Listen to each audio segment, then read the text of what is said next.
As the years passed, the fierce battle grew more and more fierce. A great war of all the most powerful heads and already many rather old sages. Demons against men. The war went on, mountains of corpses rose, blood flowed in rivers. But suddenly the unexpected happened. The world's greatest head of the demon alliance, the invincible bloody emperor, was killed. His body now lay bloodied among all the other similarly dead bodies. Doubt swept over Murim, but the identity of the Western assassin remained unknown. A man dressed in dark robes, whose long hair was tied in a ponytail, and whose face was completely covered. When the Murim alliance declared an end to the war, the demon alliance disintegrated. 2 years after the end of the war, Yangzhou County, Gansu Province. Dragon and Tiger Martial Arts Academy, where a fight is going on in the courtyard right now. Beating innocent students dressed in blue. One is the youngest, the 5th student of the Dragon and Tiger Academy. The other is the son of the head of the academy, Zhang Zhuun, Zhang Teo. The older one is getting the most right now, leaning his hands on the ground. He's all shivering and looking down while Dong Gukmyong, the half-wit gang leader of a gang of thugs, speaks to him. The guys have borrowed 5 bars of gold from these bad guys, but have already paid back at least 20, and they still keep demanding more from them and don't listen to them at all. The older one has a big black eye and a lot of other abrasions on his face. He's Kang Wonyan, the 2nd apprentice at the Dragon and Tiger Academy. The bandits don't care at all about their opinions and demand further. Even though they have already taken all the money of these guys, the blackmail continues because they just got on the list of debtors, but the students could not leave their teacher in trouble. The older one, on his knees, asks for 1 more week, to which the ringleader smirks and demands to put the younger one on the ground now and hold him tightly. Kang Wonyan can't stand it and shouts indignantly about what these cruel people are doing, but ends up getting punched right in the face again. The older one flies to the head's feet, sobbing for mercy, and for the money to be cut off, will try his best to get it out. The older one flies to the head's feet and begins sobbing, begging for mercy to let his brother go. Better to cut off his hand and money he will try as quickly as possible, just so they don't touch the younger one. To which he receives only a blow to the stomach with his knee, which causes him to fall to the ground again, spitting blood. The leader is completely indifferent, and he orders his boys to make one even cut and fast. Both students are overcome with terror and fear. The older one keeps screaming for everyone to stop it, while the younger one is held tightly, with only hot, hysterical tears streaming down his cheeks. At moments like this, if only the older brother were alive, both the younger ones would think about it. The blade is almost at my hand, but stops abruptly with a fleeting and sharp blow, the weapon breaking into pieces. A rather older guy in dark robes and a black straw hat walks into the courtyard, a little surprised that though he's been gone a long time, he's not recognized at all. As he takes off his hat, his dark hair develops a breeze, and he pronounces that he is the older brother of these guys. Those look at the brother with joy and tears. They were genuinely happy to see him. One of the gang explains to the ringleader that there used to be a most senior apprentice, but he disappeared 7 years ago during the Great Evil War. Rumor has it that the guy died during a battle with the Murim Alliance, but apparently he survived. The guy started to head for the bandits, but the second he disappeared with his brothers and was already behind the backs of these bad guys. The oldest one, worried about the youngest one, asked if he was okay and patted him on the head. The bandits were very surprised that even a little chill went over their skin, but if this guy had been through the war, it didn't mean anything yet. And ere last, the eldest paid attention to the offenders, for they had made a mess of the sacred academy in the first place, and dared to injure the precious little brother, though they had beaten the other brother in the first place. The boy's gaze filled with rage and anger, and a terribly frightening aura reigned around him. Even though the leader was confused at first, he still ordered his subordinates to attack. They all came at him with their swords. Being already a few millimeters to his body, he disappeared again, and, as if nothing had happened, was already behind them again, and folding their arms behind their backs, they received a single blow to the face, falling unconscious. The older man, menacingly approaching the man in charge, stood and looked him straight in the eye, feeling that fear. Almost the entire gang, except for the head, rushes in to attack One Hook Muzang. The younger ones start to worry that the brother is alone against everyone, but it's better to worry about his rivals. At the same second, the bandits get a savage blow between the legs. Everyone is in incredible pain that even the brothers can't bear to look at. They all lie curled up in agony, and the guy who got his hand cut off is even glad that he didn't get one. Now the whole gang realizes who they're messing with and feels scared of them. The head abruptly gives his voice and stands up from his seat, stretching out and saying that his enemy has grown stronger during this time, and Ban Zhao remembered all the 10 years of what happened, all the humiliation and fear he experienced, and the hellish pain. Now the guy looks pretty formidable, but falls down on his knees and apologizes for everything that happened, and doesn't want to be a eunuch. No one understands anything and is surprised that the head has acted so low. Huk Muzang replies that he first wanted to make him a eunuch before he died, but that he looks so touching now that he's on his knees in front of all his subordinates. So he gives him two choices. Either he will beat the crap out of him or make him a eunuch. A violent and blue aura reverberates around the elder, and his eyes are infused with scarlet. Ban Zhao humbly asks that he simply be beaten. A piece of paper appears in front of the head of the semi-transparent gang. The man can't see well because he's been badly beaten and his eyes are now swollen, so he asks to know what the piece of paper is. It says that the gang will have to give the Dragon and Tiger Academy guys 150 gold bars that were illegally taken from them. The head was surprised because they only took 20 bars, but it's not even worth the trouble, and so he gets another hit. Huk Muzang is already pondering that maybe he should take the 300 bars since the students were also intimidated, to which Ban Zhou just decided to remain silent, and the older man says that he should also be grateful to him for the chance to repent.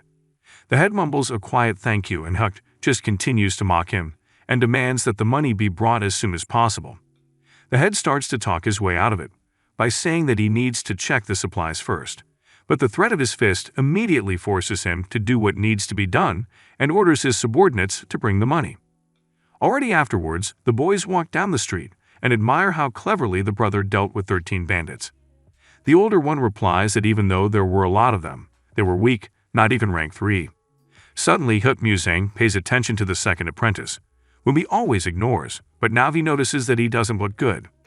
What worries him is that behind the half-elf gang is the famous Great Power faction, and it looks like there will be repercussions from today's actions. But Big Brother has a plan. If a strong enemy threatens, you have to get even stronger. After all, strength solves everything. The boys clearly didn't appreciate this plan and at first thought that Huk Muzang would fight alone against everyone, but they just misunderstood him. It was about them. And so the hard and persistent training for the students of the Dragon and Tiger Academy began. Now it is necessary to train the students, because if the eldest is not around, they have to defend the academy. Or in other words, should become stronger and need to keep training. Now 3 students were holding 3 huge boulders, and the older brother was sitting on top. Next, they need to gain experience in combat. By practicing, they would improve their skills faster. So Huk Muzang fights with the second apprentice. So he learns and understands how to use weapons and develops his fighting instincts, because without practice in real combat, the body will freeze, unable to move. The second student gets a couple of punches in and is shocked by the strength of the attacks. In the end, the guys can apply what they're learning without practice, and the bottom line is, the older brother swings, the blow with the wooden sword ends up a couple of millimeters from the third apprentice's face. Even the stone wall broke, and the brother froze in horror at the power he saw. Next came the next brother. By the end of this training, they were terribly tired and asked for a break. But Huk Muzang looked at them menacingly with the words that whoever was last would go for another round of training. The boys immediately ran on to train hard. Beautiful scarlet sunset had already colored the entire sky, reminding us that night was coming. It was finally over, and as it turned out, it was still just a light training session to begin with. Starting tomorrow, Huk Muzang would take the students even more seriously, and they should get a good rest now. They were lying on the ground, half dead, unable to move after the light training. The boys noticed that their older brother had become incredibly strong, and he hadn't been that way to begin with. Of course, brother was famous for his strength, but it's different now. There was a time 10 years ago when he defeated 20 swordsmen single-handedly, but was badly wounded and almost died. And today, during the fight, he didn't even break a sweat, let alone any wounds. Something's not right here. Maybe my brother has learned some secret technique. Now Huk Muzang was sitting in the teacher's room, leaning over him to check on his well-being. The deep internal injuries without proper treatment had weakened his organs. Had the teacher been weaker, he would have died on the spot. Thanks to his students' sincerity and care, he had managed to survive. But now he had reached his limit. The guy tensed up and with many hard sharpened strokes on his back began to arrange immediate treatment. The teacher's muscles and entire body tensed, and a strong aura discharge caused him to wriggle out and spit out a clot of blood. Now the real treatment would begin, and the student was very serious. Since the teacher's meridians are damaged, it takes time to carefully inject his kai.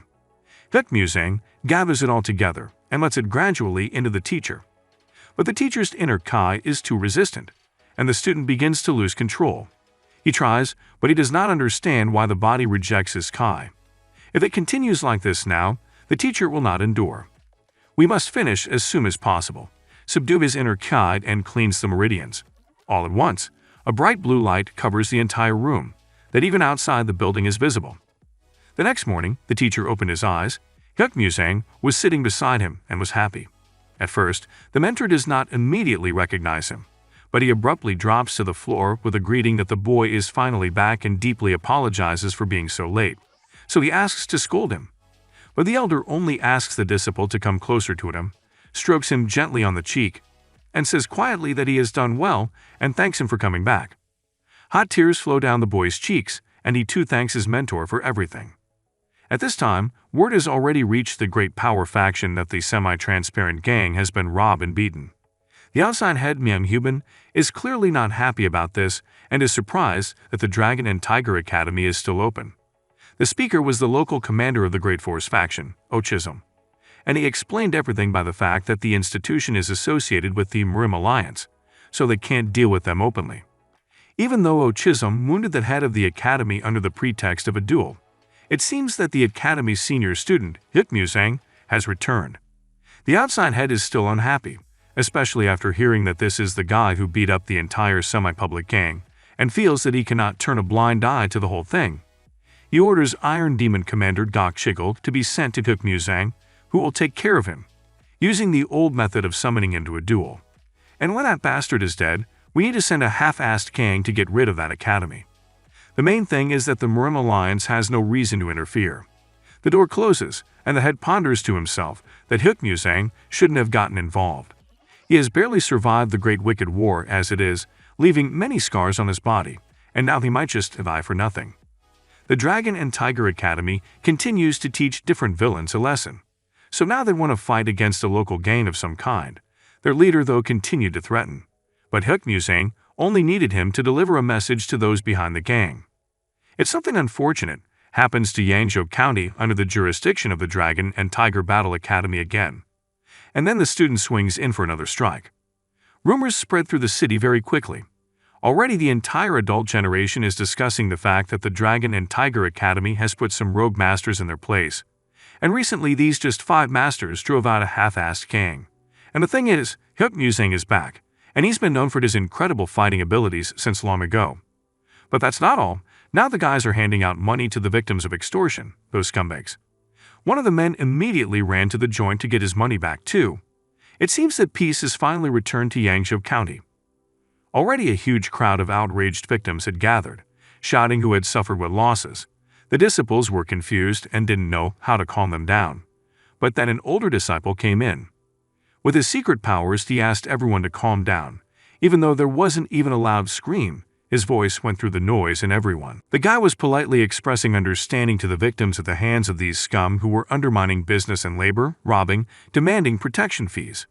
Because of the threats, everyone went into huge debts, but Hukmusang is now back, and he will make sure that no one else gets hurt now. It is he who will protect Yangzhou and bring back the old days when everyone lived in peace. But now, it is worth forgetting all sorrows and listening quietly to the students of the academy without shouting. If everyone waits for their turn and come out one by one, the guys will try to pay it as they should. A short old man comes out of the crowd and apologizes quite sincerely for everyone for making such a fuss, and thanking Hukmusang for all he has done. The guy was pleasantly surprised, but he was only doing his job. The whole crowd gasped at this, but really the old man just wanted to be the first one in line. Suddenly a man appears and inquires about the academy. Hukmusang looks at him suspiciously and asks who he is. The man replies that he is just a wanderer. He looks rather intimidating, with a large sword behind his back and that echidnous evil smile of his. The wanderer challenges the older student. All the guys begin to understand that this is apparently the man who wounded the teacher. They only want to say so, but apparently Hukmusang himself realized it. But he didn't think that he would be challenged so soon, because he had just dealt with 2 gangs, although it was a pretty obvious tactic. The older student smiles sweetly and asks the wanderer to come into the courtyard. The crowd begins to get indignant, but they also decide to watch this duel. The man, with his arms crossed over his chest, does not yet understand what the big deal is about this ordinary village academy and why he was forced to travel such a long way. Muzang becomes for a greeting, folding his palms together and leaning slightly forward. The wanderer does the same and introduces himself as Shigal. Abruptly, the elder doctrine orders the third, Sokshin, to go for this duel. The latter is simply terrified, for the opponent looks very intimidating indeed. The wanderer begins to show indignation, as he has summoned the older apprentice to fight. He is told that a senior apprentice of the famous Dragon and Tiger Martial Arts Academy cannot accept a challenge from some wanderer at once. This is beginning to look like bullying, and Shigal is just furious, but he can't say that he has a high rank. So Yang gets into a fighting stance in front of his opponent, he and his sword all shaking, and the wanderer is apparently very serious, saying that he will kill this apprentice first, and the older one. Sokshin is truly frightened, and is already flying at him with his first attack. The guy holds his sword very firmly and thus blocks the blow, though he pulls away a few meters. He is all trembling and feels the power and danger of the enemy, seems to be a fighter of the first rank. The wanderer's eyes are filled with rage and bloodlust. For the third brother, all the boys begin to worry, but the eldest is calm. The battle between the wanderer, Shigal, and the third apprentice of the martial academy, Sokshin, continues. The younger brother worries the most about the third and asks the older brother if he's sure he can handle it. Muzang asks Yang if he wants to surrender and is told no. And the older apprentice still stands nonchalantly watching, only telling his brother to follow all the training. The wanderer gets terribly pissed off by this taunting and talking, so he makes his next attack. Although this man is clearly stronger than Sokshin, but this sword of his older brother is much stronger and sharper. The second blow is deftly blocked, and so it goes on with each attack. The crowd is discussing who will win, and few believe that this boy can win, especially he just obstructs the blows and that's all. Shigal doesn't understand why he hasn't hit him once, since his opponent is barely superior to the third-ranked fighter, and repelling attacks is apparently all he can do. The man swings with all his strength and is already planning to kill the boy.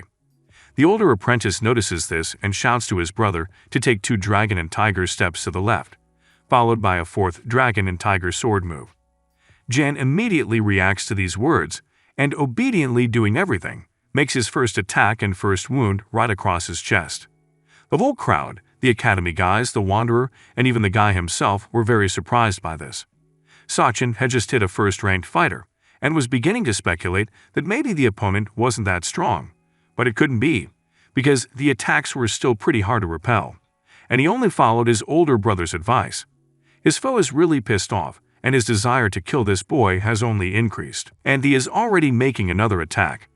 Muzang again tells his brother what to do, and he, like a puppet, obediently performs every action and again repels the blow. And so on, only now Yang goes on the offensive with a greater advantage, still listening to his brother's voice. Everything works, thanks to the exact instructions, and now the sword has reached the opponent. You just need to continue to trust him and follow the instructions. The 7th stroke, and with a splash of blood, the sword is right in the shoulder of the wanderer. The older apprentice steps out of the spectator's seat and assumes that the fight is now over and sees no point at all in him fighting this man, who has already been defeated by the third apprentice. Shigal is just furious. He's just humiliated now, and screams with words that only such a crappy academy could do such tricks. It was superfluous to talk about the academy. Muzang is really angry now, and with all his might punches the man in the stomach. He flies into the wall, shattering it and falling to the ground. Now he can't just let him go. His gaze shows that he can kill, and the wanderer becomes tremendously afraid, falling to the ground with his face and asking for forgiveness and mercy. Muzang now forgives him and demands the man get out of his sight.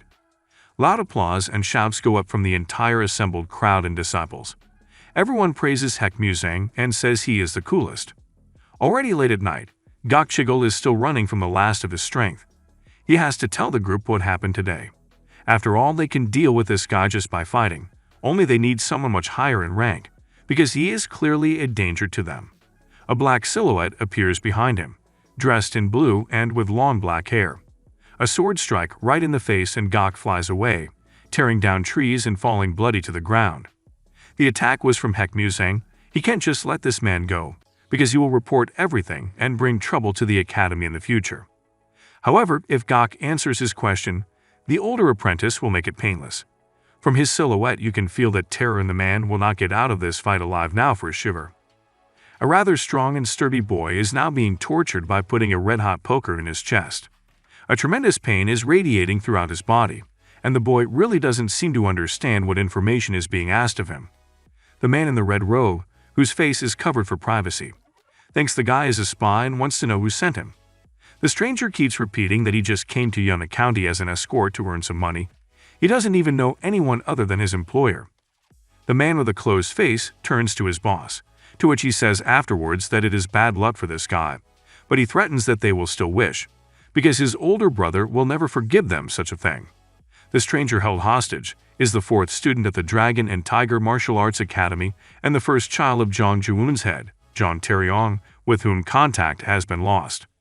The man smiles smirkily through his mask and draws his sword and swings for a blow, conjuring up that big brother will be next.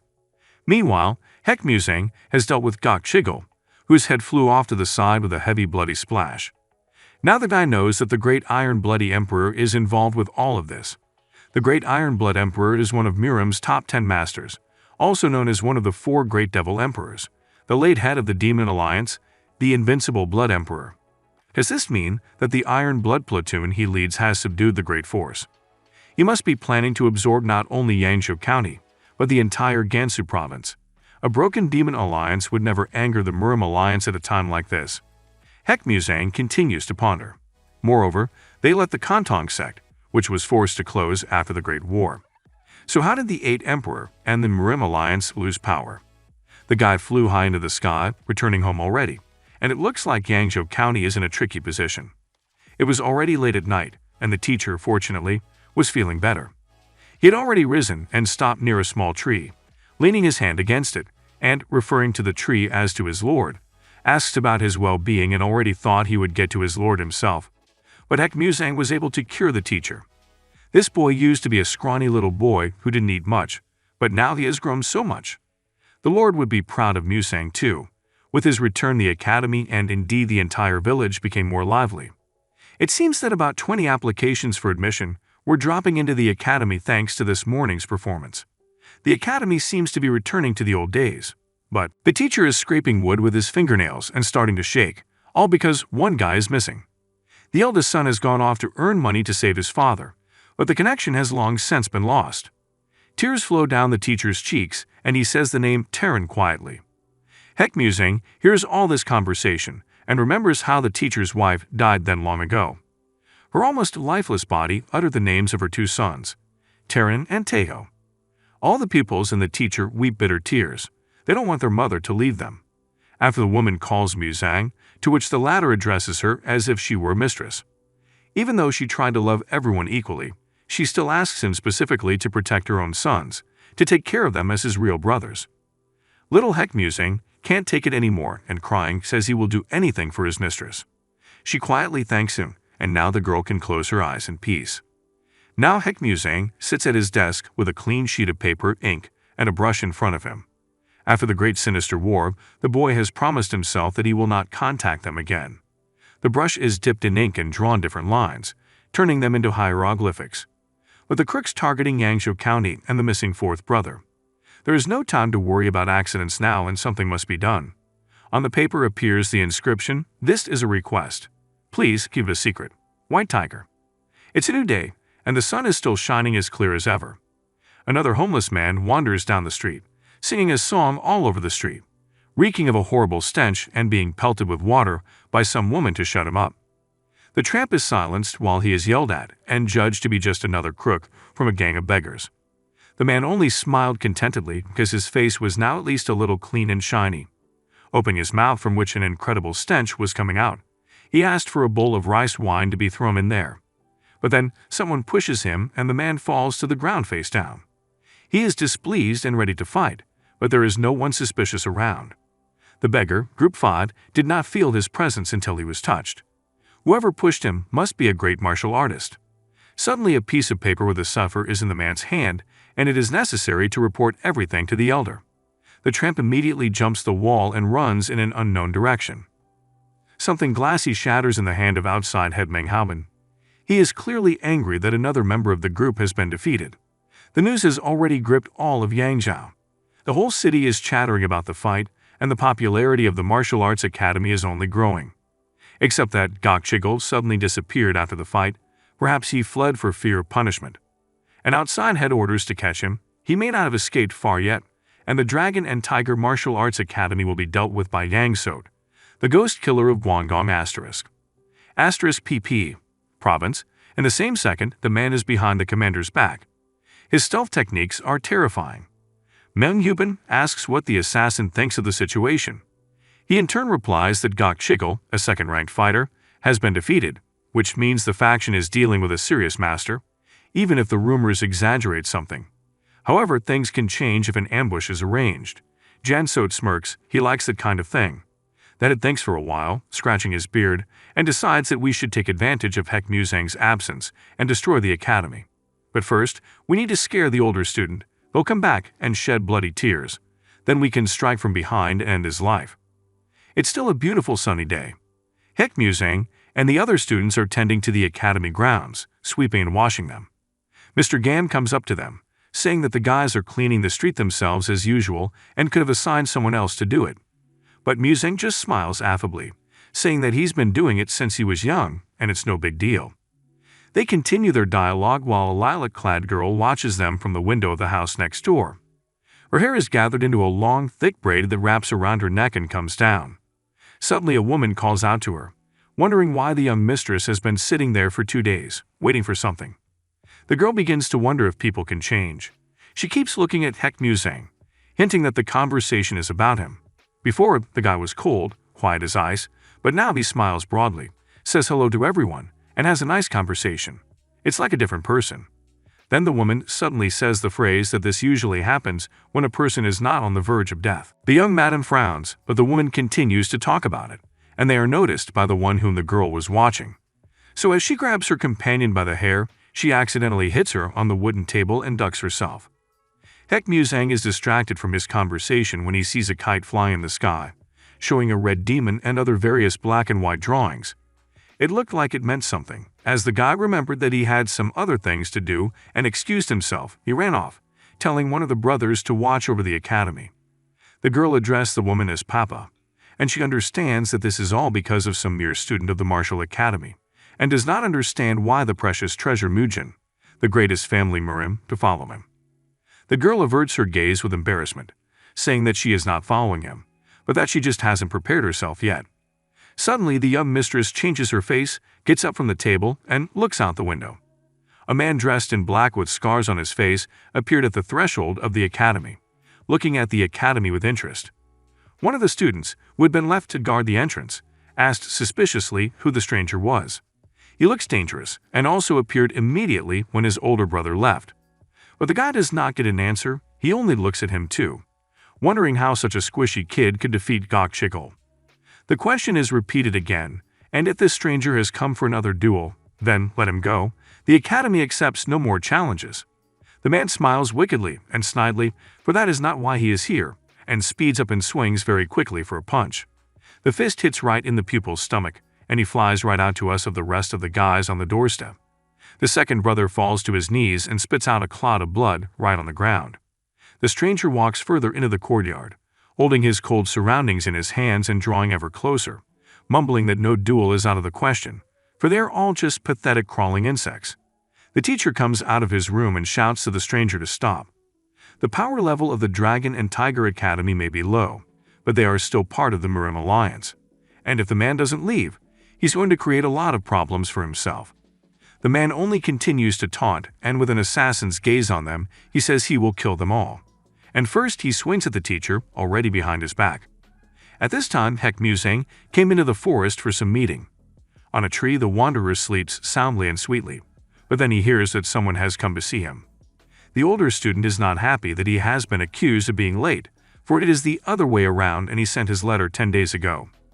From his bad manners, the stranger assumed that this was the White Tiger. When the interlocutor came down, he was the head of a gang of beggars, the divine beggar Phantom Mask. The wind develops the crowns of the trees and the leaves slowly fall to the ground. The man went downstairs to Heck Musang at once with the words, where in general the boy had been missing for 2 years after the end of the war. There was no trace and no news. Musang responded with a question to a question, for if he was wanted, there must have been some reason for it, and he was sure there was nothing in common between them for a long time. The head of the beggars casts a displeased look at him. However, the lad notices that they are not alone here and there is someone else. It seems that the subordinate on the beggar's side got the letter earlier and decided to come to the meeting too.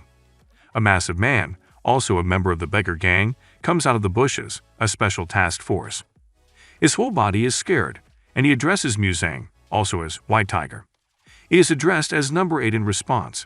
The man, gathering his full strength into a fist, swings for a punch to see if Heck Musang's skills have improved. As he comes off the ground, he seems to fly toward the guy, who in turn stands still and doesn't move. The fist is near, but Musang catches it with just one hand, still standing in the same pose. Such power has raised a strong dust and wind. The boys look at each other a little incredulously, and then the massive man's stern face changes to laughter and a beaming smile. He hugs his old acquaintance tightly and is glad to see him alive. Heck Musang is not so happy about the encounter and pulls out of the hug, believing that men should not hug, and if anyone saw them, would think they were close. Number 8 is a little surprised by this reaction and thought that he of all 4 guards was the closest to him. Heck Musang began to remember the 4 guards, but they had all made fun of him and laughed at him before, so it was hard to call them friends. Suddenly the guy looks up questioningly and notices the head of the beggars soaring toward the sky, hitting number 8 on the head with his foot. He falls down, grabbing his head, and his nose is bleeding. His teacher is angry, for he raised a large amount of dust, which got on him as well. The student shouts unhappily that the head of the beggar is stingy, for he does not realize that he has not seen his old friend, whom he already thought to be dead for a long time. The teacher gets even angrier and grabs his slate and starts beating the uncultured pupil on the head with it, saying that his new clothes, which are only 2 years old, are covered with dust and he is also called a stingy man here. He is just about ready to kill him for that. He is distracted by Heck Musang, who asks him about the fact that his number 8 teacher was the head of the beggars, and it turns out he was his only student. The teacher threw away the broken slate and went on to say that he thought number 8 would be more reasonable after a couple of tasks, but they were interrupted by just this guy, blowing blood clots. He thought no one would think he was a beggar, because he looked good in his opinion. However, Heck Musang and the teacher disagreed with his opinion. They only looked at the man and continued their conversation as if nothing had happened, ignoring number 8. 6 years ago, the head of the beggars promised to come to Heck Musang's rescue 3 times. The man was a little surprised that he still remembered that, but he wouldn't take back his words, and whatever it was, he would take care of it. The boy asked if the head was sure of his words, for he said he would take care of it completely, whatever it was. Musang smiled slyly, but the question was already beginning to alarm his interlocutor. Meanwhile, the Dragon and Tiger Martial Arts Academy is still in danger. The ghostly assassin Yang Sot has come to deal with all the boys, and the first to go should have been their teacher, but he manages to repel the blow. This pleases the killer, and he clearly enjoys it all. And since the teacher is stronger than his students, it's worth speeding up. The man is shocked by such a technique. It is inherent only in warriors of the highest rank. It is simply unreal to keep track of this assassin. He keeps flashing and flickering before his eyes, causing the teacher to become completely confused and not even give him a chance to make a hit. A younger student pounces on the assassin, and with him another. But the killer deftly, like the wind, slips away from them and continues to laugh it off. Even united, they still can't catch the moves. The second apprentice, who got the very first one, is still lying on the ground watching this, but can barely see the killer himself. And the older brother was right about no matter how strong he is, if the academy is attacked in his absence, that will be the end of it. No one can even hit the enemy. Everyone feels pretty powerless, and it starts to get even more annoying. A girl appears behind the second student. She gently touches his back with her palm and something warm and light spreads over the student's body. The stranger has only improved the circulation of his Kai. The apprentice immediately wonders who she is, but there is no answer. Yang Sode still continues to flicker around the students and the teacher, and is already planning who he will kill first. The younger Tejo can't stand it, running out of the circle with a shout, showing his confidence in his actions and ready to take the blow. The assassin smiles smirkily and swings for an attack, his sword just as quickly flying straight into the student's back. The teacher and the other brother watch this and don't even have time to do anything. But the blade stops with a slight movement, getting stuck between the two fingers of the same girl who was watching Hek Muzang from the window. In the same smooth and effortless motion, she twists the sharp blade in the assassin's hand. The sword shatters into a multitude of boyish particles, and the hand flies away to the other side of the torso. The girl looks menacingly at the assassin and says, "How dare he attack an academy affiliated with the MANHWA Alliance right in front of this girl's eyes?" The strongest ghost killer, Jan Sot, screams in pain because he has just been robbed of his arm. The lady who did this comes up to him, stepping on his chest with her foot. With her angry and fierce gaze, the girl looks down at him, asking what reason there is for not cutting off his head right now. Jan Sot shows her displeasure, and who the stranger even thinks she is. She is not satisfied with this answer. A sharp sword reaches out from under the pink sheath and is near his neck in a moment, but is stopped abruptly by the loud shout of the Dragon and Tiger Academy teacher. The blade does touch the neck slightly after all. The younger student is perplexed as to why his father asked him to stop, for this man has now nearly killed everyone. But the man understands everything. It is not about any pity, but about the consequences, because the murderer may not be alone. The girl has figured it out herself, but still keeps her eyes on the killer. He smiles contentedly and asks if this is a good reason. The stranger hides her sword back, but the anger in her eyes remains the same, and she will not just let him go, but will interrogate him to find out who sent him. The man is not happy about this, but receives a hard kick to the chest that spits blood out from behind his mouth on reflex. Suddenly, the girl apologizes for not introducing herself and turns around to the academy boys and introduces herself as the goddess of the heavenly sword, MANHWA, senior patrol officer of the Northern Command of the MANHWA Alliance. As if nothing had happened, she smiles sweetly, making a special gesture with her hands. Everyone is simply shocked by this information. At this point, Hek Muzang is still talking to the head of the beggars. His wish is for the man to find Zhang Taeyong. Even a small clue will suffice. And if the head finds him, we can consider all promises fulfilled. This phrase has caused displeasure with number 8, who thinks that the value of the teacher's help card should be used more wisely, and he wants to give all 3 promises to some ordinary person. But it's not just any man, he's very precious to Muzang. The teacher punches his student number 8 again, because apparently he really does care about him a lot, since he's asking him to make every effort to find him. But it's too much to equate one request with 3 in the head will count as just one promise. Hek Muzang is no longer arguing and plans to leave, but the man stops him again, asking if the guy really believes that the war is over. To which the man replies simply that it's none of his business, and he's no longer involved in the MANHWA Alliance's affairs. One moment, and he was out of sight. His movement was not even tracked. The teacher ordered number 8 to find the guide, Zhang Taeyong, and the man would take care of them. The student said he would no longer be involved in such matters and got his fist in his face again. Hek Muzang is already back at the academy, and the first thing he notices is a younger student wiping blood off the academy grounds. The older brother is immediately concerned about what happened, to which he is told that some madam has come, and the younger man is not allowed to finish. Muzang grabs his face, scrutinizing him anxiously, and asking a lot of questions. Gathering himself together, the younger man says that the second brother was wounded. The others were in danger too, until the older patrolman showed up. The mistress called herself the chief patrolman of the MANHWA Alliance. She overpowered the enemy and locked him up for questioning. The senior student wondered a little why the highly placed official had entered the Rural Martial Academy in the first place. The girl said she was just passing through at the time. But Muzang doesn't think the MANHWA Alliance commissioner is noble enough to do all this because of concern for Gansu. However, it is worth thanking the girl. The younger brother replied that she was having tea with her father. Hek Muzang had already started to head for his teacher's room, telling his brother that when he was done, let him go rest. Meanwhile, in the teacher's chambers, Mistress Mujum Gomwang and Papa Somi, the warrior of the dragon staff, were already seated. The woman sat smugly with her arms folded across her chest, and the teacher kept wondering how members of Miriam's high circle had helped their simple academy.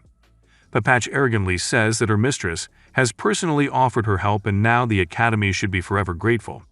At the same second, the woman gets stabbed in the leg with her heel for treating people this way. Mujum immediately apologizes and smiles, and says there's nothing wrong with what she did and the tea is just magic. But the teacher thinks the woman is right, and that he should repay her favor. He continues to thank the mistress, and she and Papa are even a little embarrassed. At this point, Hek Musang comes in and notices Mistress Mujum Ganwa, and he just stands there in a stupor. The teacher, smiling happily, introduces the older student to their saviors. A little awkwardly silent, the boy says nothing and the girl rises from her seat and gently approaches him.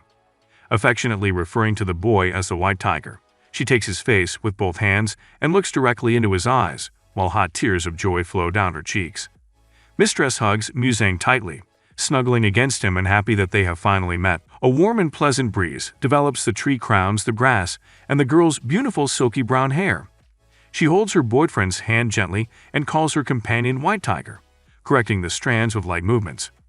Now this girl is clinging tightly to Hek Musang, and he, instead of giving her a firm, warm hug in return, pushes her away from him, holding her by the shoulders. He answers rather rudely, saying that he doesn't know her and seems to have been confused with someone else. Mujum Ganwa stares at him with shocked and glassy eyes, as the guy continues to explain that he doesn't know important people like the scared patrolman. She tries not to lose hope, repeating that she's not confused, but the older student just bows slightly to her, in gratitude for saving the academy and for such kindness. Mistress gets angry, grabs the guy by the wrist and yells at him, saying that she is number 5, and how dare he even pretend to be a stranger after spending 5 years in hell. Musang frowns and jerks his hand sharply aside for the girl to let him go, seemingly starting to lose control himself. Mistress' eyes fill with tears again, and when an angry, furious Hek Musang looms over her, repeating the phrase that he doesn't know her, Papa, and the teacher no longer endure, as the older student's behavior is simply disrespectful. Even the beasts acknowledge the help they received, while the guy still has the gall to put himself in front of his saviors. John Ji-woon is furious and orders the student to apologize and leave. The older student stays quiet for a bit, but afterwards apologizes for his behavior and disrespectful attitude toward the senior patrolman. He bows rather low to the mistress, and the mistress first says that he simply offers to let it all go. Musang thanks for this and is already planning to leave, but no, the girl won't forget anything and, calling him a scumbag, slams the guy in the face with her fist, which he just flies out of the room with a bang. Mujum Ganwa heads over to him again, spouting all her already accumulated resentments. First, the guy suddenly disappears, making her worried to death, and now, 2 years later, when she finally finds him and comes to visit, he dares to say that they are strangers to each other. The anger in the girl begins to boil more and more. The guy seemed to think that she would react in a softer way, like just apologize for being such a fool and mixing it up. But that was not the case, and the girl is now ready to just kill him for saying that. The teacher is just shocked by this whole situation, and Papa covered her face in shame so she wouldn't have to watch her mistress show such behavior. Bowing his gaze, Hek Musang continues to say that he is not a white tiger. But Mujum does not believe him and will distinguish absolutely every emotion, speech, demeanor, habit. She has forgotten nothing about him. Suddenly the mistress's anger cools, she trembles all over, and hot tears flow down her cheeks again. There is nothing left of Musang's anger either, and he only continues to look down in pain. The girl suddenly turns to the somewhat already bewildered teacher and asks to stay at the academy for a couple of days. This surprises both Hek and Papa, since they already have a place to live. But Mujum says that despite the guy's words and deeds, she won't give up until she fully assesses the whole situation. But the teacher is only too happy to accept them, since the Dragon and Tiger Academy is part of the Murim Alliance. In agreement with their vow, any highly placed representative can find shelter within these walls. The girl is very happy about this, not like Musang, and thanks Chon Ji-woon and then follows him to her new quarters. When they leave, behind Hek Musang turns out to be number 8, who seems to have told number 5 everything. However, he didn't think it would turn out this way, but it would be cruel to hide it from her either. The girl had been prowling the world for 2 years looking for Hek. Everyone thought he was dead. They persuaded her to quit looking, but she would get furious and fight back at everyone. The man had never seen No. 5 so unhappy. Now number 8 wonders more why Musang acted this way. He doesn't seem to have changed, but maybe it has something to do with his meeting with the same guy. Hearing this, the older student immediately puts his hand over his mouth, and somehow now number 8 can't say anything. The guy is clearly unhappy with the last sentence and asks, almost commanding, that no one find out about this meeting with that guy. Number 8 is very surprised by this most powerful power. 2 years ago, Hek was at the bottom of the top rank, and now he is very strong. The older apprentice releases his palm from his mouth, and now he can speak calmly again. Number 8 asks him if he really had a chance, but he is ignored and only deftly takes the expensive Chinese wine the man has been holding all this time. He has already forgotten everything, for the wine he stole from his teacher, and Heck Muzang, has cleverly already disappeared from sight. To the entire night village is uttered how bad the guy is. Meanwhile, the captive ghost killer lies in a small hangar, breathing heavily. At least his arm was bandaged. Behind him, one can hear someone's quiet approaching footsteps. The door had been closed the whole time, but this man had somehow entered here. A sharp blade jumps out of the unknown silhouette's hand, but the prisoner no longer cares about the threats. He has nothing more to say and asks that he simply be beheaded. After all, he has already lost his right arm and the center of his thigh, counting one already in the grave. But instead, the rope is cut with a blade. The murderer understands nothing and turns around to see who it is. But the stranger's face is covered by a white mask, and he is wearing a thick blue robe. He only puts a finger to his lips, indicating that they should be quiet.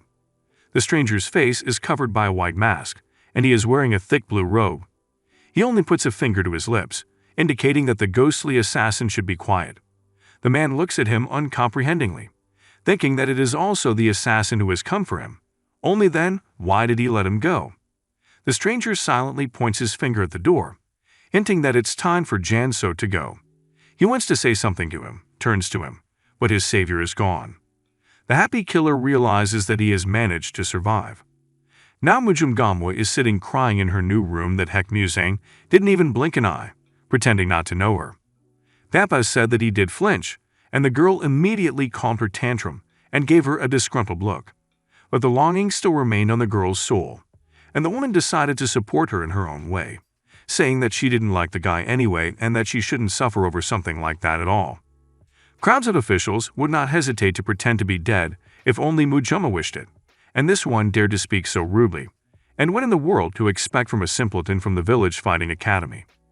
The young mistress shouted at Papa to watch her words and not to dare underestimate this fellow. One more insult, and her woman would see no more. Papa made a displeased face, for MANHWA had just insulted Muzang from head to toe, but in her opinion that was different. The old woman continued to show her resentment, for before the young mistress said that she loved her best, but compared to the other guy she is worthless. What happened to her little girl? Still went on and on. Papa went on and on, until suddenly MANHWA snapped and realized that she no longer felt the presence of the ghostly killer Guangdong. In a flash, the girls ran to the hangar where the assassin was supposed to be. The doors were wide open, and a third apprentice lay beside them. The mistress immediately thought the boy was dead, and began yelling at him to get up, for his older brother treasured him very much. She swung for a punch, and the guy got a couple of good slaps in the face. Pepatch abruptly called her out and told her that the guy just had his deep sleep point activated, and that's why he was just sound asleep. The important thing was that he wasn't hurt, because if Mistress Prisoner had hurt anyone, she wouldn't have forgiven herself later. In fact, the guy was just a sound sleeper too. MANHWA began to ponder how the ghostly assassin had activated the exact deep sleep, since his central Kai was broken. Perhaps someone helped him, but the girl sensed no one from the outside. Papa called out to the mistress again, and showed her that there was a light blade mark left on the pole to which the captive was tied, so tiny and barely noticeable. My first guess was that it might have been a heavenly sword, only it has such an angle of impact and a unique sharpness. But why did he do it? The group is a great power. MANHWA sits majestically sipping tea at his desk. Not far away stands the commander and the ghostly assassin who has already come running to report everything. And that it was the goddess of the heavenly sword, MANHWA, who saved the academy. An angry and unkind aura begins to build up around the outside head. He asks the same question why several times and throws a porcelain cup right at his subordinate's head with rage. He's angry, because if the Marim Alliance discovers that the Great Force faction is involved, things will get out of hand. And if the invincible Bloody Emperor finds out about their doings with them, everyone will die from the faction. The commander suggests getting rid of the senior patrolman until the situation escalates. But that's not an option. She is young, but a master of the martial arts would surpass even MANHWA. Moreover, her escort is one of the 100 best masters of the Dragon Staff Warrior. Most importantly, she is associated with the sword god MANHWA, and to remain unharmed by attacking one of the 10 strongest in the world is simply impossible.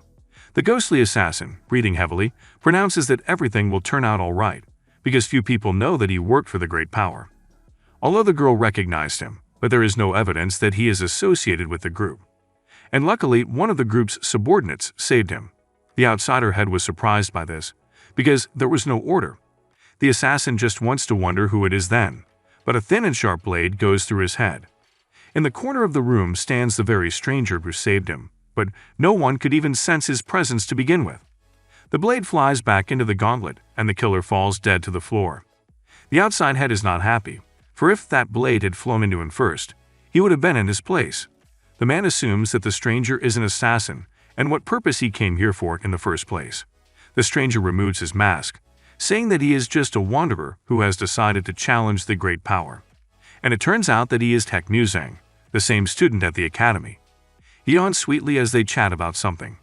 The outside head tries to keep him talking, mildly surprised that he came here alone, and at the same time a red stout whip crawls out from under his sleeve. No mere assassin would have stepped into the light, so this one looks down on everyone. MANHWA shouted loudly, and finally pulling out his weapon, aimed it directly at Musang while he rubbed his eyes sleepily. However, he easily catches the whip with his hand and now he can't even get out. The older apprentice takes this attack, so to speak, as an acceptance of the challenge. However, Tech Musang's mood today is extremely awful, so let the opponents not be offended if they suddenly get hurt. The guy's gaze is full of blood and rage. The commander can't stand by and attacks Tech Musang as well, gathering all his dark power in just one hand. He demands that the boy let go of the whip of the outside head, and he calmly does so, except that it flies right into the commander's palm, causing him to open a powerful barrier, and the whip returns to its master. This angers the man. He resents the young man's behavior, but soon dies quickly and painlessly from a blow to the head by Musang's leg, which just flattened out with a splash of scarlet blood. The outsider is shocked, for Ochism has defeated high-ranking fighters, and this one took him out in one blow. One out, but the older apprentice's anger didn't spill out even half as much, his gaze remaining just as indifferent and bloodthirsty. MANHWA himself admits that he looked at the boy rather arrogantly, but no one knew that there would be such a strong master at the village martial academy. So now the man will show him his true strength. A scarlet aura of power surrounded him, but Musang was undeterred and completely calm. The outsider's head is very strong, and with a shout that will now knock him down, he uses his secret dragon blood technique, the thunderous strike of the demonic purple whip.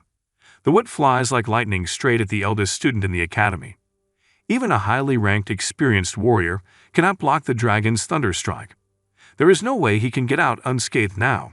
It looks like it's a loss for Musang, but no. From the sheath on his arm pops the blade of a sharp blade, and in 1 second the strongest whip turns into a multitude of cut useless pieces. Now the guy is behind the back of the outside head. The guy is just speechless, because no one has ever done such a thing before.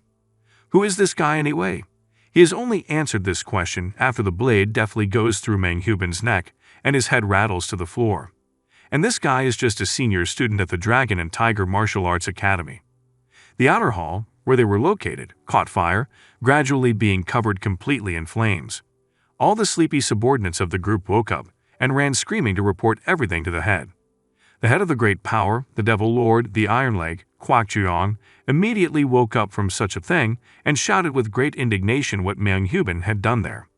The head of the inner hall, Wang Chizhen, who is now the calmest, stands listening to him and says that he is in his resting place, but the fire is so strong that no one can get in there. The head orders him to contain the fire and then to report the damage, if man is found, to send him here. The head of the inner hall leaves, and the man is left alone. He sits wearily on his red box, wondering who dared to do this, and then the nearly burned and dead head of MANHWA rolls at his feet. The man jumps up screaming and asks who is here. At the edge of the same box sat Tech Musang, only his face again under a white mask, and his head covered by a dark robe. In a calm voice, he says that he is the one who will save the chapter today. The man, like everyone else, did not feel his presence either, and even still does not, though he is directly in front of him, so he is a professional assassin. Kwak Juong assumes that this stranger is one of the 4 commanders. But Musang only pronounces that the leader of the demonic wild wind, Kwak Juong, already knows them. The leader is beginning to realize that he can't handle him alone, so he needs to stall for time. Trying to get Musang to talk, he asks what brought the Marim Alliance here. perhaps to destroy the treaty and start a war. The man at this point pulls a signal thing neatly out of his sleeve to make a noise and gather everyone here.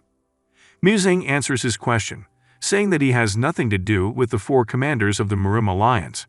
In more tone, he simply hates the Marim Alliance.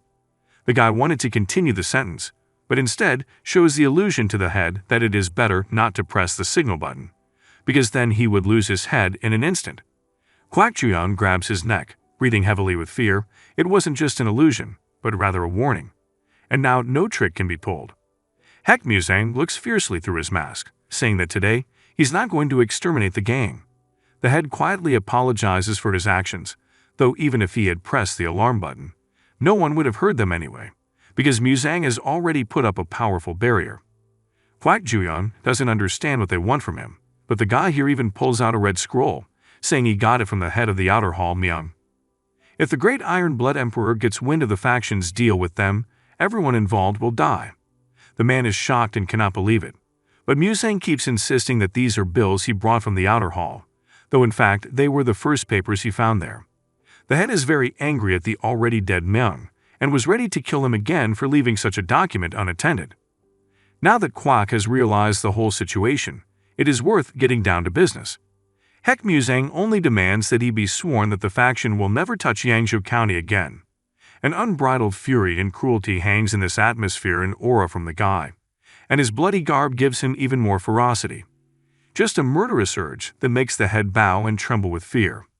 But even if the great power retreats, a gang of bloody unicorns will take possession of him. So Muzang suggests, then, that it is better to simply maintain his territories remotely, for the head does not want to be overthrown by a battalion of Iron Blood. He comes closer, telling them to keep in mind that if they try to pull something again, they'll have to avoid not only the great Iron Blood Emperor, but also him. With each step, Kwak Juyeon grows worse, blood flowing from his eyes, his nose, his jaw, and his legs bowing to the immense power itself. Heck Muzang stands right in front of him, continuing to use his power in such a brutal way, and asks if the head has understood everything. He hoarsely, and through rivulets of blood, mutters that he understands everything and asks that the strangers stop. And Kwak Juyeon is right. If you get rid of one gang, another will immediately take its place. It would be much more unpleasant if an ironclad battalion got involved. It's better to leave the man in power, so Muzang stops the torment and gives him a chance at life. The head is still in shock, for he was now on the verge of death. And who is this monster anyway? Were the 4 commanders so strong, or is he really not related to the Marim Alliance? The man continued to ponder, but then his stranger spoke again. What else all said should. Suddenly he is interrupted by a noise outside the building, as a multitude of subordinates shout that they have found the intruder and have started a chase. Heck Muzang doesn't understand anything. Just as the fire started at that moment, MANHWA arrived. She stood on the roof of one of the buildings and realized that Muzang had already made some noise here. The girl had spent too much time hiding from the papas, crawling unnoticed along the ceiling of the academy buildings. But the fire certainly reminds her of the old days. White Tiger has often used this tactic on solo missions, a distraction to sneak up on the leader, his main target. So he's hunting for the leader, and most likely already has him. The girl looked at the main and remembered how 2 years ago the White Tiger was a first-ranked fighter at most, but even then he could kill a top-ranked master with a detailed plan, heightened senses and critical thinking. He could easily handle the head alone. Mujin decides to sit on the roof of the building and just watch the fire on the sidelines. Suddenly she senses something and turns around toward the main building. Meanwhile, Heck Muzang demands that they swear to him that the faction will never touch Yangzhou County again. He comes closer, telling them to bear in mind that if they try to pull something again, they will have to avoid not only the great Iron Blood Emperor but also him. With each step, Kwak Juyeon grows worse, blood streaming from his eyes, nose and jaw, and his legs bowing to the immense power itself. MANHWA felt exactly this incredibly terrifying urge to kill, which can be felt even through the barrier. It's not just a bloodlust. Not even the devilish Lord of the Iron Leg is capable of such a thing. The girl thought that the White Tiger was in danger and needed help, though in fact the opposite is true. She already wants to rush to the guy, but she is suddenly stopped by a member of the Great Power faction, the head of the Shadow Hall, Chiljima, a nasty man with a mustache like a rat. Because Mujin was distracted by that bloodlust, she forgot to take cover at all. The man shouted at her that here she was a rat, and kept blaming her for the fire and what she had done. The girl has no time for him now. She needs to hurry to the main hall, so she'll have to find a way to get rid of him. She taunts the head of the shadow hall, but he keeps calling her a rat. MANHWA is clearly pissed off by this, but immediately the man blows his whistle and summons everyone that the intruder has been found. In the same second, he swoops down on the girl with his attacks, but she deftly dodges each one since she cannot beat him up due to the fact that she is affiliated with the MANHWA Alliance. But the man keeps calling her a rat and thwarting her plans, and MANHWA just can't stand it and punches him in the face with all his might that he flies off into a nearby building, angrily saying that if he wants to see a rat, he'd better look in the mirror. By this time, a crowd of subordinates has come running in and the young mistress deftly escapes them. Chiljima orders them to catch her and the whole crowd, shouting that she is a rat, run after her. MANHWA is furious and should have been a sword to the face instead of a fist after all. The squads decide to split up to catch the intruder, some following the head of the shadowy hall while others go to the women's chambers. The girl hides behind one of the walls of the buildings and realizes that the guards have been strengthened even more. And after all, she is from the top of the MANHWA Alliance. If she kills everyone in the way, that it will cause not a few political problems.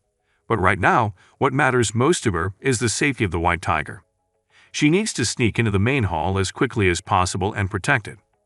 The girl looks into the building and they have already found her again. Squads have surrounded her on both sides and Chiljima keeps getting all sarcastic, saying that the death of the intruder is near. But it is more likely that they will die today.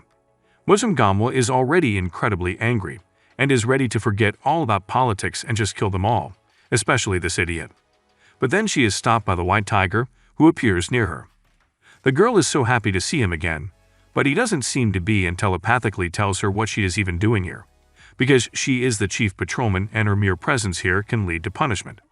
And MANHWA just smiles, telling her through telepathy that she's just glad he's in one piece. But they are distracted by Jim's nasty chill, who yells at the guy in the mask. What is he even doing here, and since when did their headquarters become a red light street, where anyone can hang around and seemingly a stranger along with this filthy rat-like creature? The last phrase, MANHWA can't take it anymore either, and in seconds, chops the man in two. The subordinates are confused as to what has happened to the master and call for the others already. Even MANHWA is shocked by what happened. She didn't even see anything. Is the guy really that good? MANHWA keeps talking to the members of the group, as he did to the head then, and it looks like he's going to have to kill everyone. A terribly strong and incredibly creepy lust for blood and power begins to squeeze everyone present except the girl and the White Tiger himself. Now MANHWA understood something of the murderous desire that she sensed from the main hall. It emanated from him. A great many things must have happened in 2 years. At this point, the tired head comes in and asks him to stop, because this monster might just destroy the whole gang. The man reminds the great stranger that they seem to have already solved this issue, and the head takes full responsibility and will punish his subordinates. MANHWA wants to say something, but is silenced by MANHWA. It seems that the head is smart and has thought things through quickly, so the guy will spare them again and most importantly let him, Kwak Joyan, keep his word, then he will let them live. MANHWA grabs No. 5 by the waist and immediately disappears together. As they say goodbye, the guy says with a universal message asterisk that they were never here. PP. A type of telepathy, the sound spreads in all directions. The entire faction is very surprised by what has happened, and the head only exhales with relief. The night still shrouds the sky in the same way. MANHWA has brought the girl to some forest, and she now cries out in delight at how steeply the White Tiger has changed in 2 years. Has he really had a chance, and now has universal telepathy? But the guide ignores her and takes off his mask, saying he doesn't know what she's talking about and that he's not a White Tiger at all. The girl is already tired of this lie and looks at MANHWA with displeasure. MANHWA has brought the girl to some forest, and she is now excitedly screaming about how cool the number 100 asterisk has changed in 2 years. Could it be that he's had his chance and now possesses universal telepathy? P/P. Hieroglyphs can have different meanings depending on the context. White Tiger equals number 100. In this chapter, we learn about the origin of their names. But the guide ignores her and takes off his mask and says he doesn't know what she's talking about and he's not a White Tiger at all. MANHWA just can't take it anymore and aggressively pounces on him that he's just making her look like a fool. Then why he called her number 5 and told her off today.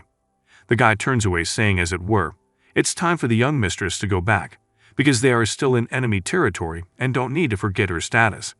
The girl makes a pretty face, stands up straight in front of her interlocutor, and asks what it turns out the guy cares about her, and cut the one because he called her names. Mujum comes even closer that even the brave Hek Musang is a little confused and flushed. The guy tries to keep his cool and looking away, continues walking ahead and asks not to call him number 100 anymore. He has long forgotten about those days. The girl is angry thinking it didn't work, but she just can't see the incredibly embarrassed and contented face Musang is trying to hold back now. But he must forget number 5. Order of Demon Destruction? PP. Correction about the 4 commanders. An elite group of assassins created by the Mrim Alliance in response to the Alliance of Demon Assassins. They were guys in dense dark blue robes who hid their faces. It consisted of 99 members divided into 4 levels. Each was assigned a number from 2 to 100 according to their skills. Number 100. Hek Musang was the weakest member of the Order of Demon Destruction. Later, the order was divided into 2 castes. The first included high-ranking members. They had the right to command the group during missions. That's where number 5, number 8, and others participated. They were masters above 30, talents of prestigious sects of martial arts and clans. They were trained in special techniques from an early age and had access to elixirs. The second case was made up of the remaining members of medium and small martial arts sects, clans, and academies, except that the members of the lower case were only pawns in the hands of the privileged. For example, number 97, who had just joined the order, died first. Number 19 had to take on a simply impossible mission, and number 97 took the hit to save him. The target eventually escaped, despite 97's sacrifice. That night, number 19 made fun of number 97 in every possible way, on the type that if that over, they would have accomplished the mission, and he was the only one to blame.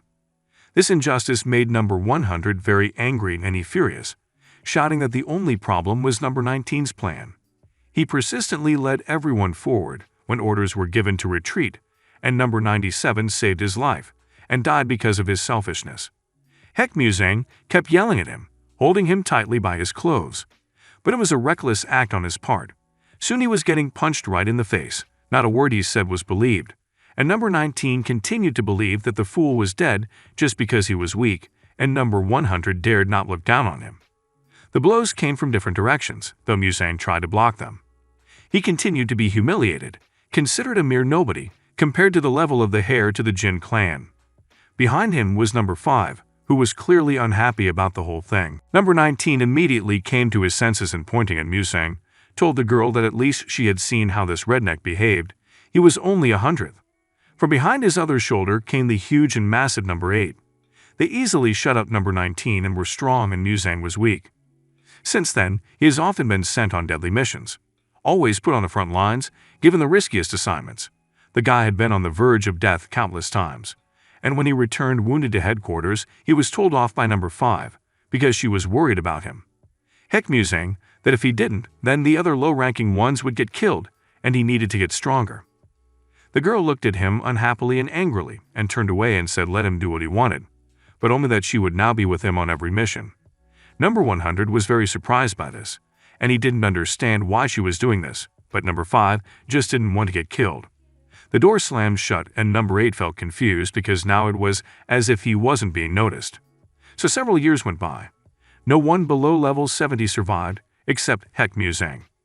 Mountains of corpses lay piled up in the doorway that the guy stared at silently. Realizing that he had completed more missions than anyone else in this organization, and the moment had finally come when people stopped calling him the weakest number 100. He became the last number 100, and number 5 was always around, though number 8 was too. A warm wind was developing the tree crowns, the grass, and the girl's long, silky hair. She gently touched hand number 100, and with the other hand she fixed strands of hair. The girl said affectionately and sincerely that she liked Musang, and he reciprocated her feeling. They kissed sweetly in front of the beautiful mountains and the lake. Laughing and smiling, the couple sat together, while all the while sitting in a tree number 8 suggested that they might as well get a room at all. While Hek Musang was enjoying little moments of happiness in the midst of hell, the sword god Mujum Sanjay appeared. The lad was summoned to the main building, where a man in expensive and beautiful garb sat in front of him, and on the table was a certificate of military service. The boy could now leave the war and return to his hometown, a reward for a series of successful missions and contributions to the common cause. Muzang looks at Mujum Sanjay incredulously and asks if there is any other special reason for this offer.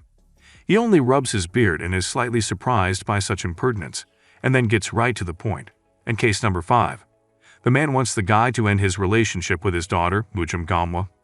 He looks very serious, and the information that now before number 100, his girlfriend's father, really surprises the guy.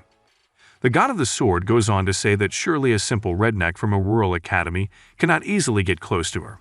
What's more, the guy seems unaware that she is engaged to Dae Young-hoon, the grandson of the head of the Murim Alliance, Da Hwamu. But since Hak Muzang has done a lot for the alliance and has risked his life for Gamwa on more than one occasion, he gets such an offer. If the guy understands his position, let him leave this place now and not even think about getting close to the daughter of the strongest again. Tension builds in the air, and number 100's hands tremble slightly.